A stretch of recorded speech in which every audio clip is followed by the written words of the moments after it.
Ein Jung mit dem Tüdelband, in der Arm oder mit Käse, wenn der plötzlich mit dem Bein in den Tüdel kommt, und so liegt er aber lang auf dem Weg.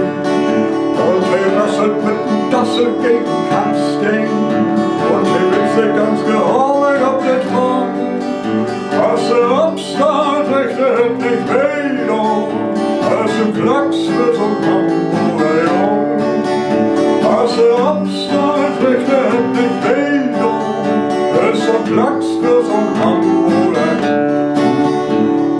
Ja, ja, ja, Clown, Clown, Äppel und die Clown, rockt über den Zaun. Ein jeder kann das nicht, er muss aus Hamburg sein.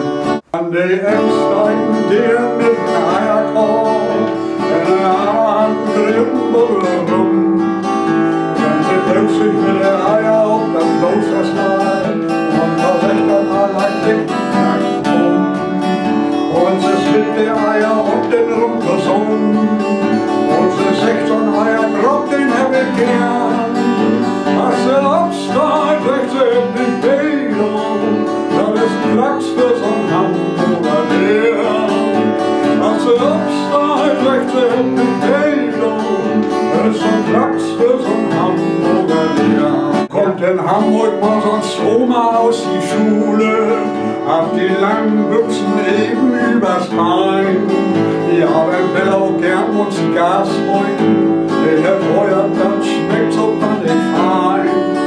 Und dann klappert Henk gemütlich in so'n Eckrin, und sich Feuer ordentlich leuchtet um.